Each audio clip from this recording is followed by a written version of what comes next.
High school can be tough. We'll help you navigate some of the areas you need help with, including the college preparation process, by providing advice for families. Every student is different and has a unique path. That's why we created this podcast. Our innovative and intentional approach builds confidence in the individual student. Listen each week to find out how students can score better on college placement tests with techniques and methods that build confidence, beat test anxiety, and identify strengths within each student. You're listening to Simply Smarter with hosts Caleb and Jill. Check out our blog at GetSmarterPrep.com for more college prep-related topics. The ACT is very different than all the other tests in high school. Students may take the test and feel overwhelmed with the way test makers phrase the questions and run out of time in different sections. On today's episode, we discussed in detail every section of the ACT, what it covers, what students tend to struggle with in specific sections, different tips for each portion, and then compare the ACT to the SAT.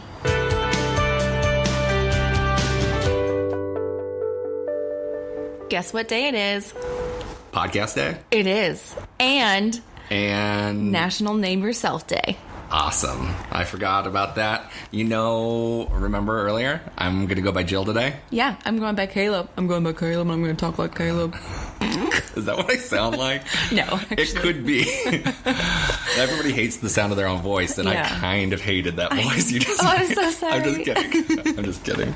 No offense, please.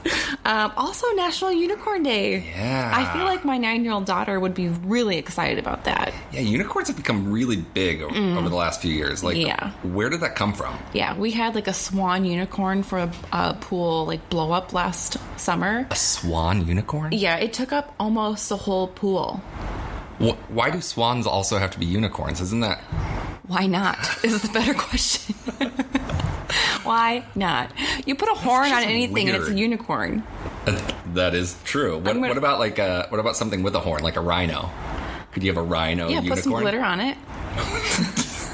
The glitter is the key. I get it. I think so. Color and glitter. I like it. Yeah. Okay. Right. I'm glad we know today is National Unicorn Day. It is. It's exciting. It's a good day for everyone. So if you're having a bad day, just think of a happy little unicorn.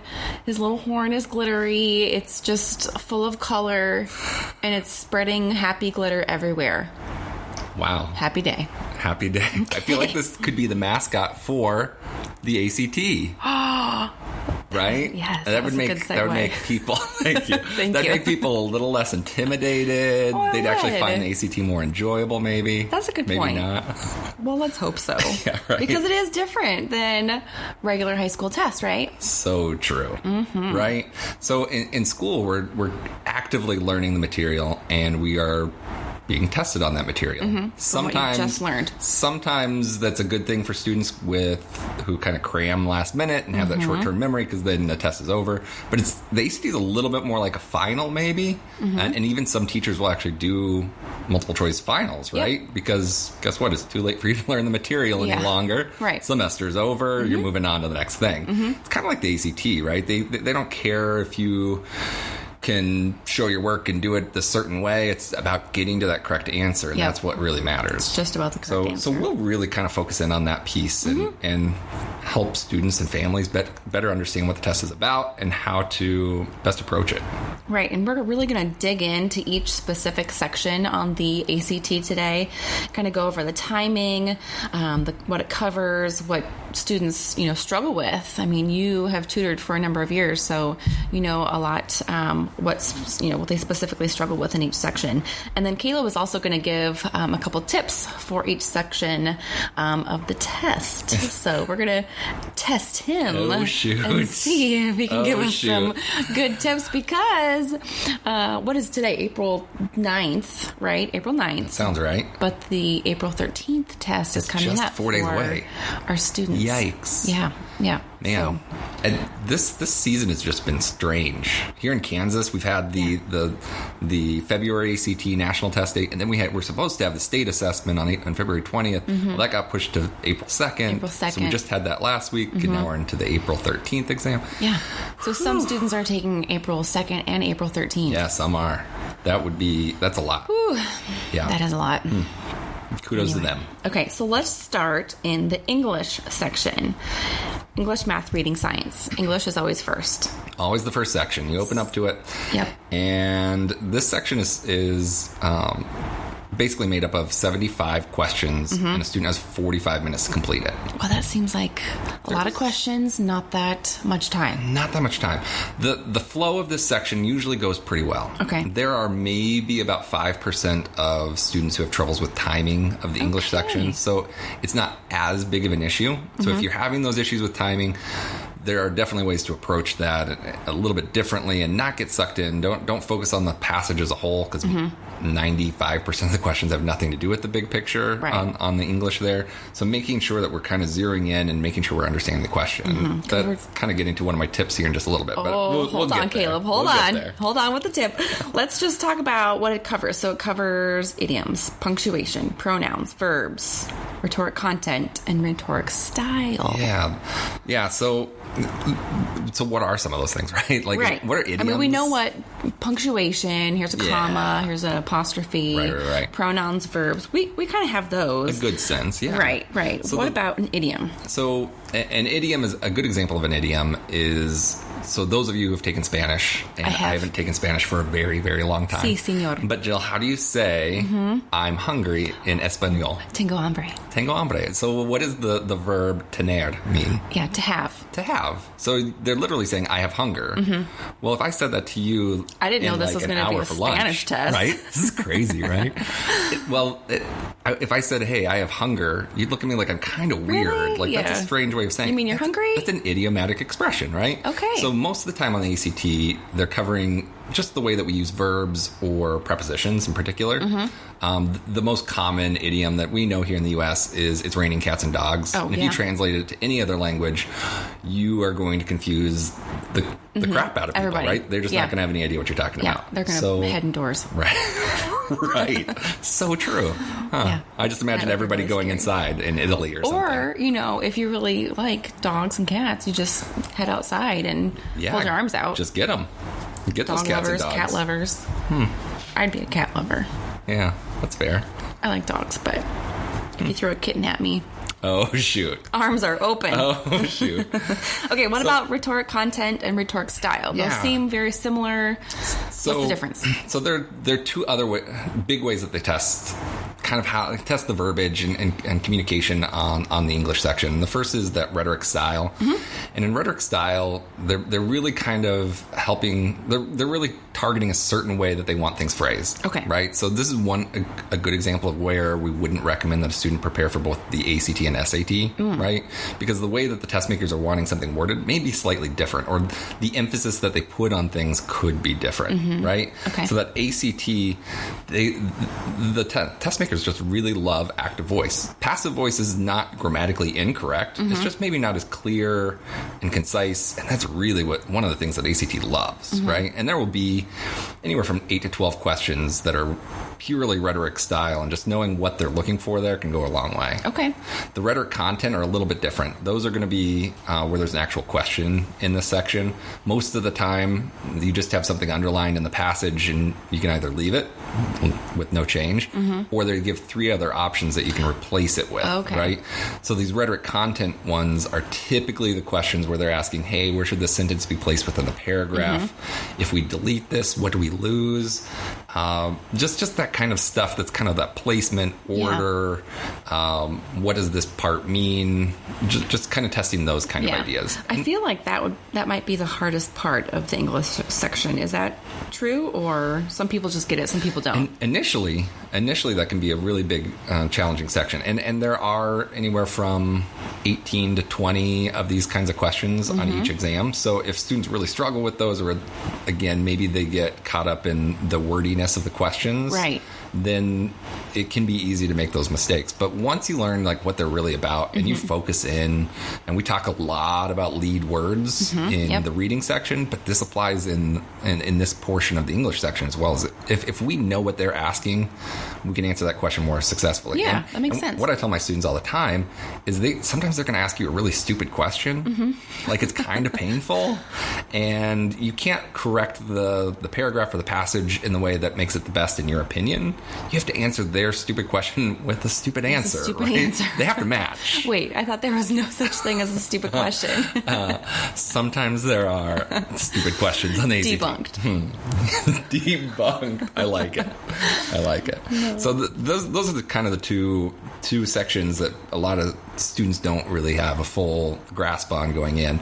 But even punctuation, like, it seems so straightforward and simple. Like, we all know what a comma is and what a period is. But when did you learn that? Right, like elementary school, right? Yeah. Or verbs. We learned that in elementary school, 8th right? grade. Yeah. So, but many of us don't use semicolons in our writing, right? I find that those are really tricky. I love semicolons. Is it a colon? Is it a semicolon? I don't know. Here's the quick tip. This isn't even the one I was planning to give away. I'm ready for it. If you have a semicolon and a period on the same as answer choices and the verbiage is the same on both sides of the punctuation, you can get rid of both on the ACT because they mean the same thing on the ACT. You can't have two correct answers, right? Okay. So you can get rid of them both. It's kind of beautiful and super simple. Okay. And you'll encounter that probably on anywhere from 2 to 5 questions on the ACT. So that's a win, right? That's a definite win. How about that? I like it. And then, of course, they do strange things with colons and dashes that our teachers in school would never approve of and probably mark wrong on an essay. But on the ACT, they're technically correct. Oh. Yeah, like there are those technical rules, like if you really dig in and you're a total grammar nerd, you'll realize, oh, that is true. Oh. But nobody uses it that way. Oh, so. Shoot. Tricky. Well, I'm glad we could cover that. Yeah, me too. Awesome. Those certain sections are the things that most students have troubles with. Is just that rhetoric content in particular. Actually, punctuation is where a lot of the misses fall there because it's pretty heavily tested on the ACT, anywhere from 18 to 22 questions. That's a big chunk. Pretty frequently we see that students miss up like half or more punctuation questions. Oh, wow. And they look at those and they're like, oh, shoot, what? Yeah, I thought I was doing okay. I thought I knew this. I know a comma. Right. But students tend to be pretty heavy, comma heavy when they're in their own writing. So that doesn't translate well to the ACT. Okay. So again, making those adjustments, knowing what you're looking for. If in doubt, take out a comma. Yeah, it's actually pretty true on the ACT. This is not English related, but I feel like I should throw this out there. Like, go for it. And again, we were talking about earlier the difference between tests in school and the ACT in particular. Like, think about all those tests your teachers make each semester, right? They make dozens of tests for all of their classes. They are really good at their jobs, but they don't have the resources and time and money and everything else to put into each test like these test makers do. Right. I mean, they can spend hundreds of thousands of dollars or millions of dollars creating a single test. Like, they are very intentional, right? Absolutely. That makes sense. So sometimes in this English section or in math or reading or science, like, sometimes you read a question and you're like, what? I think they messed up. I think they did something weird here. That's one of those stupid questions. Right. But sometimes, like, I've fallen for this way back in the day when I was the smartest 17-year-old in the world, right? Of course. We all thought we were the smartest. Of course. I was. I would get into a test and be like, oh, they meant to say something else. They didn't mean to do that. They spent so much money creating that test. Very intentional. Yeah. So don't take that for granted. Yeah. What to look for. Absolutely. How to maneuver your way around it. Yep. Absolutely. So in English, my big tip there is always start with that question or, again, with those answer choices in most cases, right? Because there isn't an actual physical question.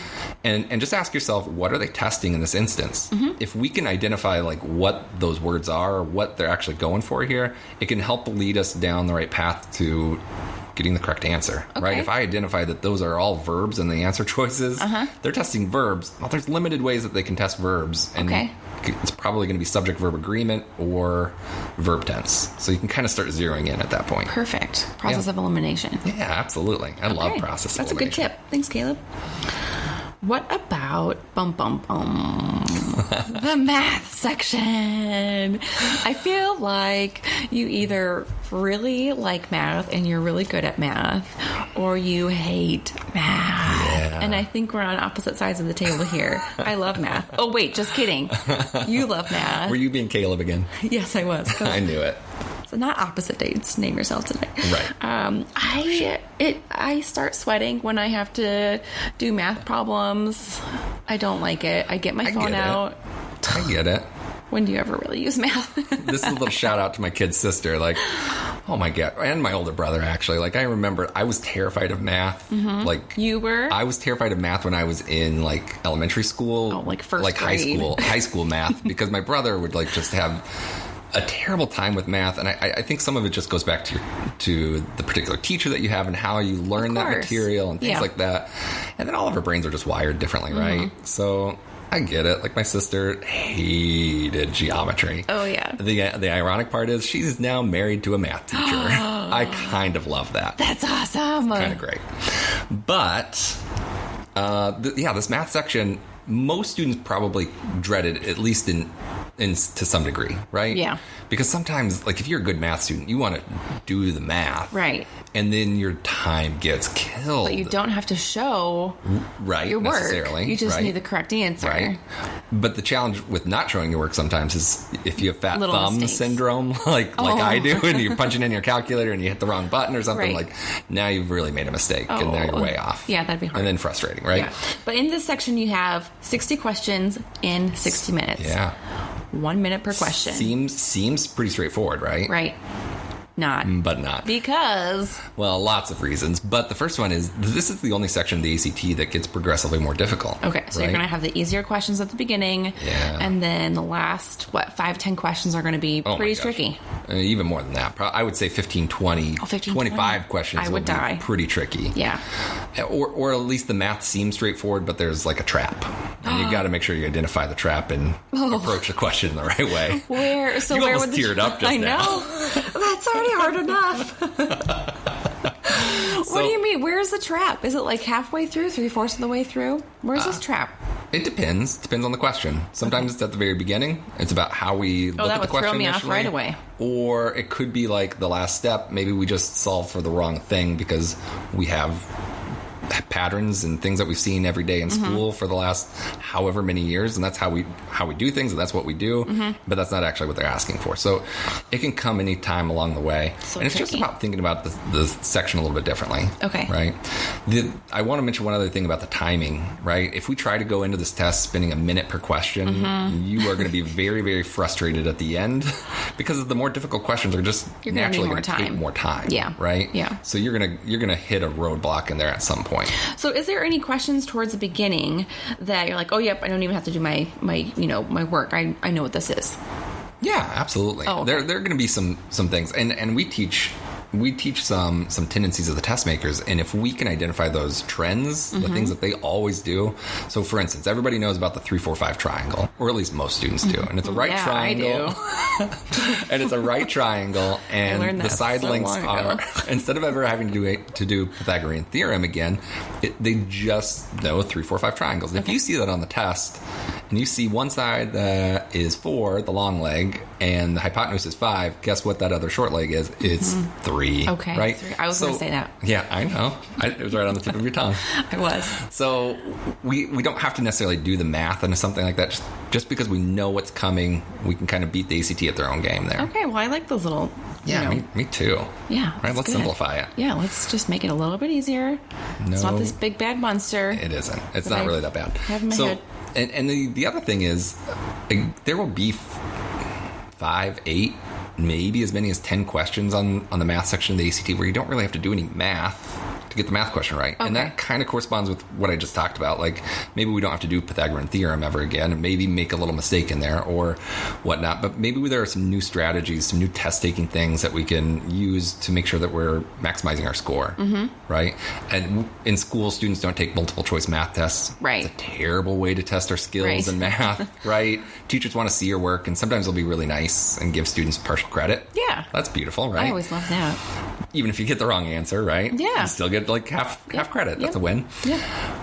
But on the ACT, they don't care if you become a better math student. They're measuring something different at this specific moment in time. So we just have to kind of adjust to it. And sometimes for those really good math students, they have troubles adjusting. And then their time gets really crunched and they get frustrated. And the answer's not there that they just found. Oh, and no. they knew they did everything right. And So it's again, just making sure that we can analyze each question and figure out, like, how do I approach this question in a way that makes sense for this particular test? Okay, so it's covering algebra, geometry, stats, and trig. Yeah. And the stats, the student doesn't need like a statistics course in high school to get those. Most of those are mean, median, and mode. Okay. Probability that we learned back in the day. I feel like that's kind of There's easy. some permutations in there, things like that. Yeah. And they've actually been testing that a little bit more recently. There was a test just within the last year or so that had 10 stats-related questions, which is crazy. That was really high. A sixth of the test is stats. That Yeah. was pretty wild.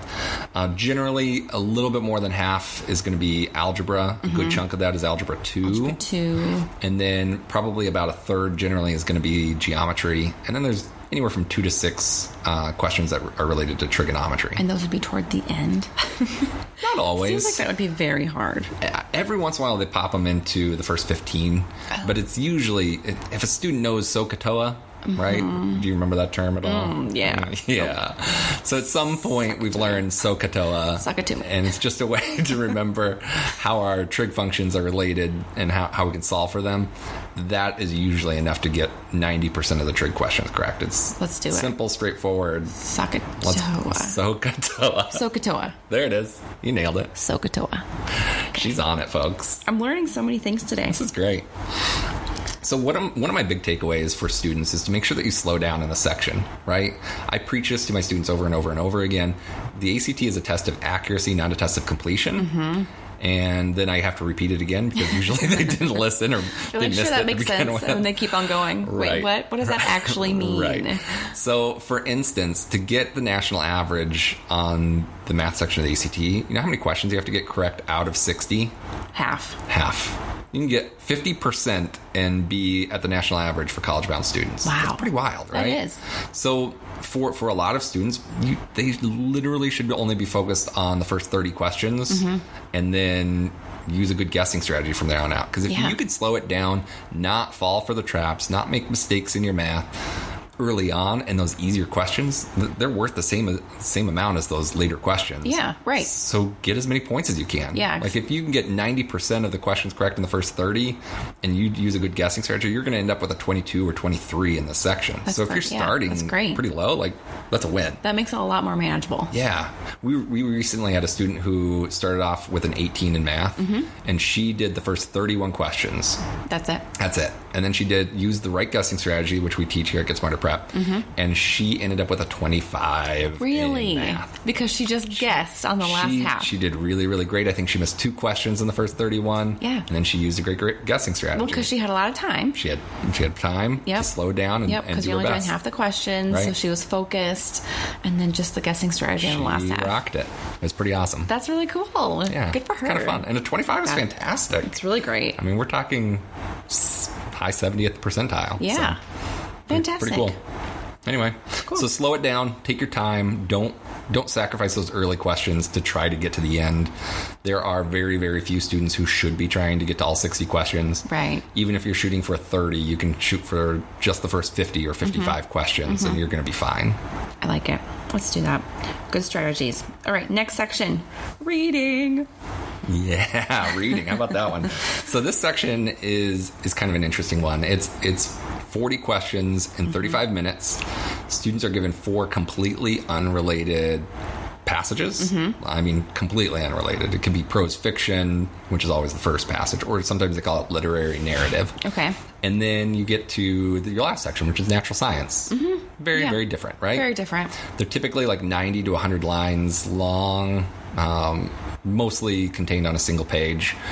And then you have 10 questions per passage there. And students kind of trip up on this section with the timing, right? Because they want to read the passage and then read the questions, and they have to go back to the passage to find, the answer that they're looking for. Yeah. And that takes up so much time. It really does. You only have 35 minutes. You only have 35 minutes for all 40 questions and reading through the passages and all that. So students can really get crunched for time here. And again, they fall for the trap of I need to try to get to the end, in which case they're rushing through things, making very bad decisions on answer choices that they just probably don't make a lot of sense if you had more time.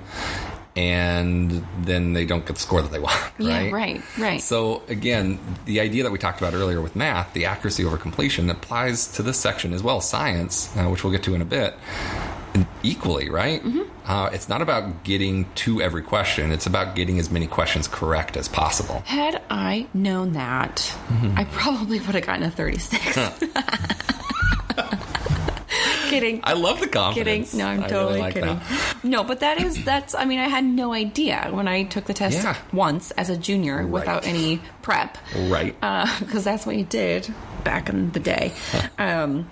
You just go in, you take the test, and you figure, you have to get every question, go through every question. You always run out of time. Yeah. You don't feel good about your answers. You know they're not correct for, some of them, a chunk of them, because you're rushed. You're just flying through it, right? Yeah, you are. So, again, we recommend, first of all, because everybody has timing issues, I don't mean everybody. 95% of students have troubles with timing in math, reading, and or science. Well, your score is based on how you do compared to your peers. So if everybody's having issues with timing, really it's a huge wash. Who cares? Okay. So now let's really dig into what matters. And that's getting those questions right. So in reading, we want students to find the passages that they are performing better on. Okay. Everybody has their own preferences or strengths and weaknesses. That makes sense. Maybe that prose fiction seems beautiful and wonderful because it's kind of like the literature that students are learning in school. But maybe they take 2 minutes longer on that passage compared to the other 3, and maybe their accuracy is not quite as good. So that's not their passage. Skip it. Right. Right. And that's, I would venture to say 80 to 90% of students fall in that category. Really? They should be skipping that first passage, which is a trap, right? It's the first that passage, feels so question wrong. 1 through 10. Yes. Of course they start with question 1. Where else do I begin, right? Right. Not there on the ACT start with reading question section, 11, right? obviously. Let's focus in on those other passages. That's where bizarre. We can find a little bit more success, get 2 more questions, and probably be more accurate along the way. Yeah, I love that. Again, going back to what we talked about with scoring, you could get half the questions correct and still be at that 20-21 mark on the reading section. So average. You don't have to do all of them. Most students should probably be focused on about 3 passages. Okay. Right? And instead of 8 minutes and 45 seconds per passage, now you have 11 plus minutes per passage. You can really slow it down, make sure you're reading carefully. And remember, the questions are way more important than the passage itself. Yep. Going into those questions, the reading section covers vocab and context, the main point, the big picture, tone, line reference, lead word, and comparing the passages. Yes, indeed. Okay, so I feel like some of those are going to be pretty easy. Yeah, some of line them are reference, kind of overlapping, right? The vocab and context are actually more specialized line reference type questions. So that's where the test makers are saying, hey, on line 14, the author says this, what do they mean? Well, you don't have to have read the entire passage to know what that means. You can go straight to line 14. Right. You dig in, and again, we talk about window of opportunity around here. So you're reading a few lines above and a few lines below, but I promise the answer's right there. Okay. So it's, again, just knowing how to approach it. Yep. Different than in school, right? In school, we're focused on the theme, the plot, the character development, the tone, all those big picture ideas. Well, anywhere from 3 to 6 questions on an ACT reading section have to do with that. So you're focusing on 10% of the tests. Yeah. When 90% is something totally different. What?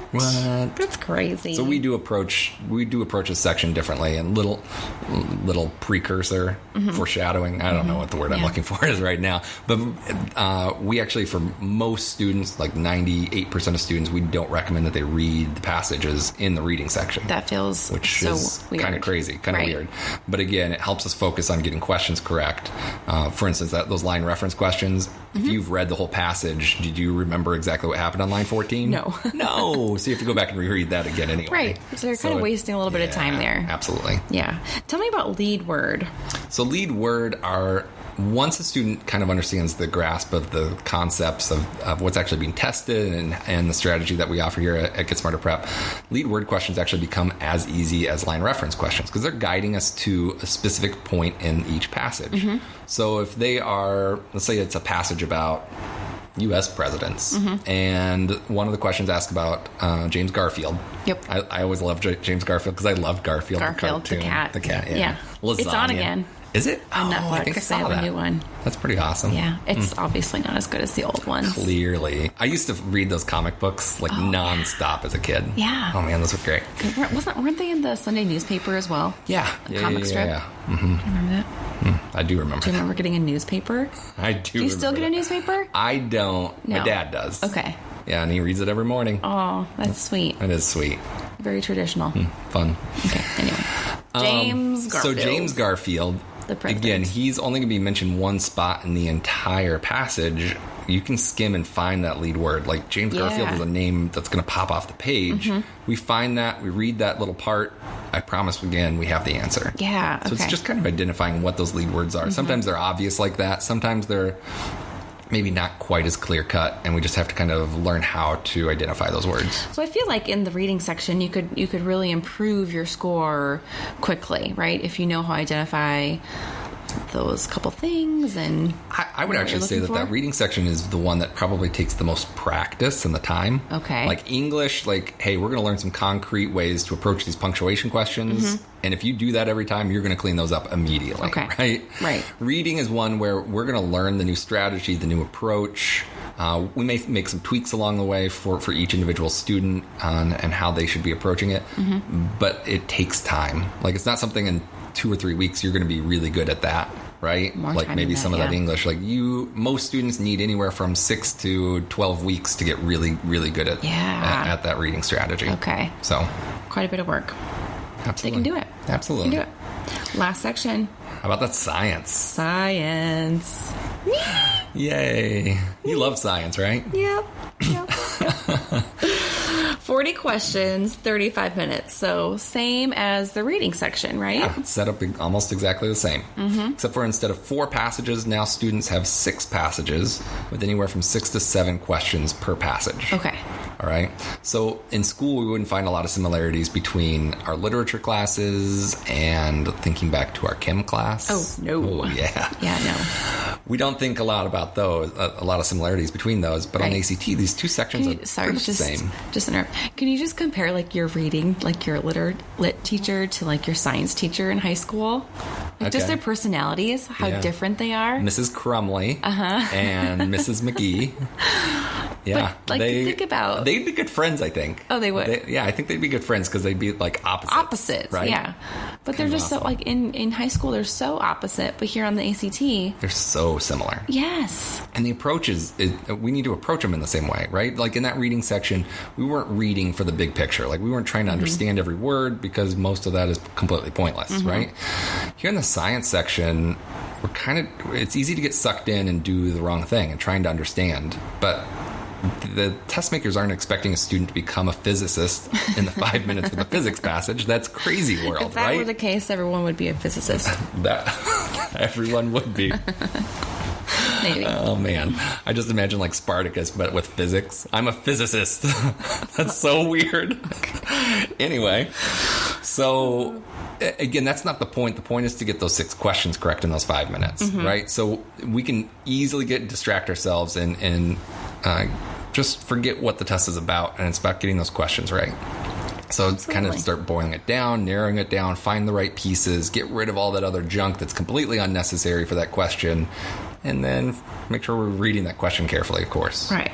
So it covers paragraph, increase, decrease, charts, graphs, logic, comparing passages, main point and big picture. I feel like I'm saying the same thing as I did in reading, right? It's kind of the same ideas, exactly. Yeah. So you notice, like, we don't break up our questions.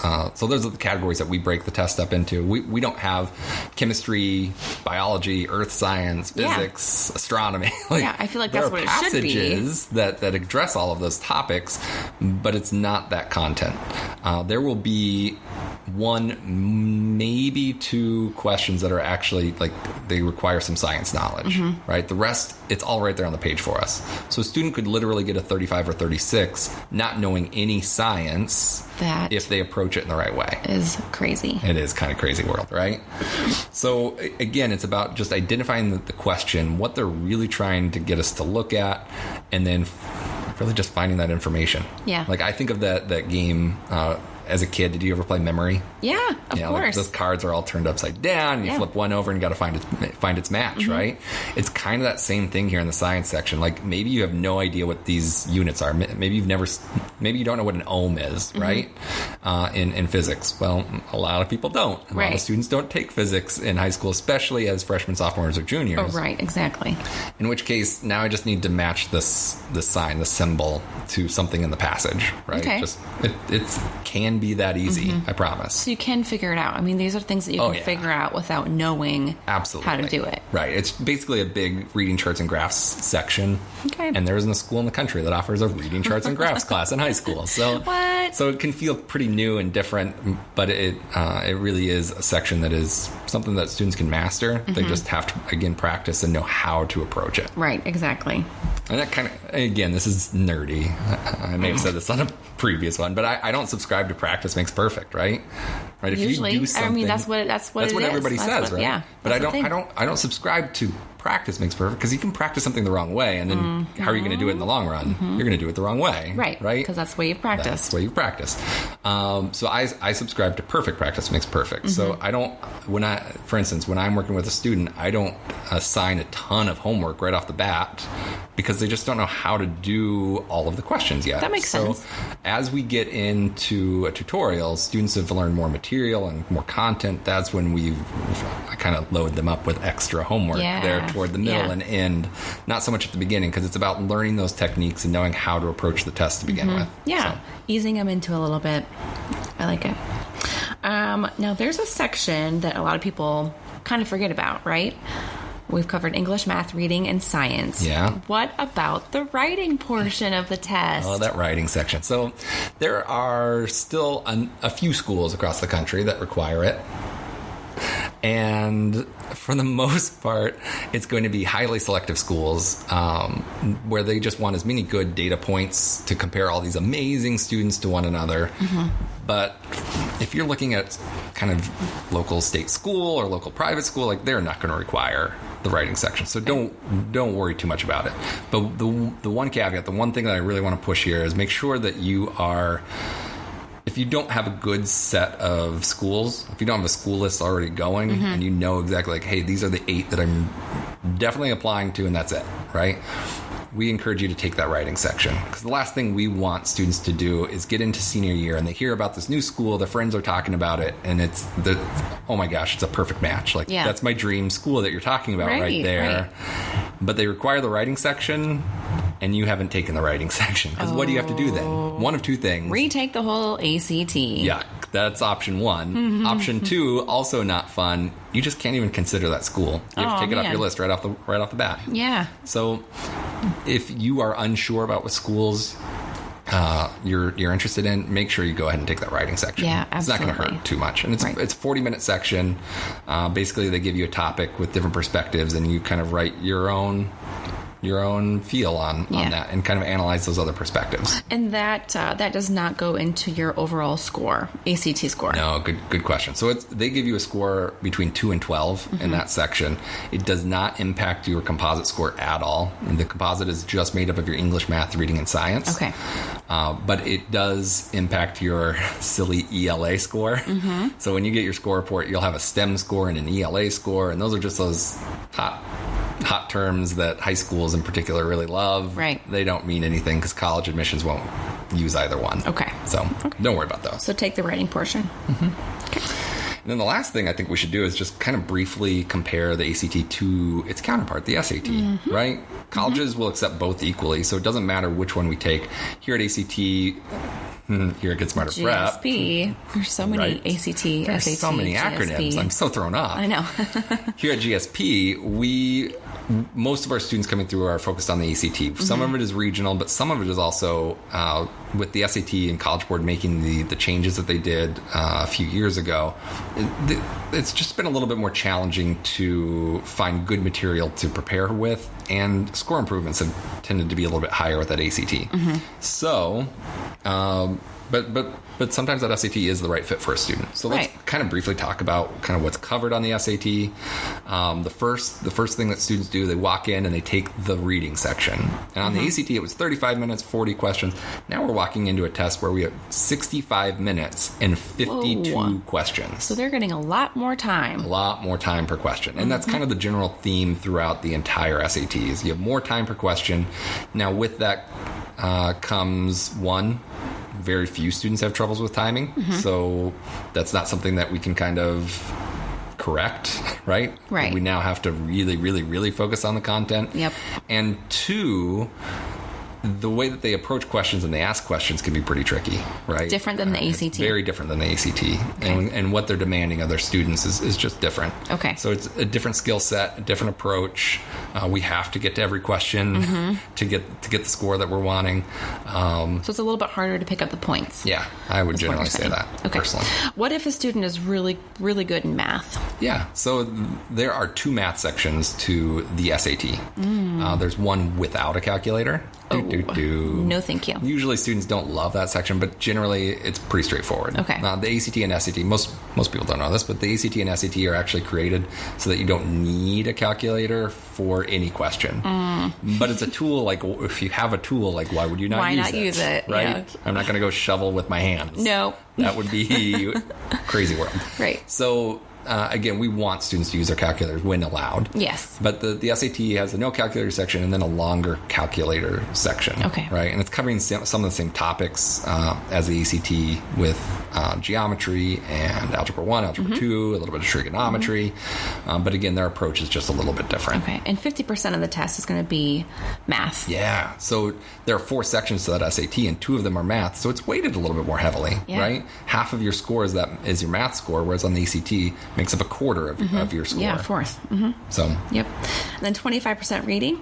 25% is that reading section, that first one. And then the second section of the test is actually that writing and language section. It actually mirrors the English section of the ACT pretty closely. Yeah, because I feel like that's confusing because you're saying now we have an essay, but there's a writing and language section. So I feel like it's a little muddled.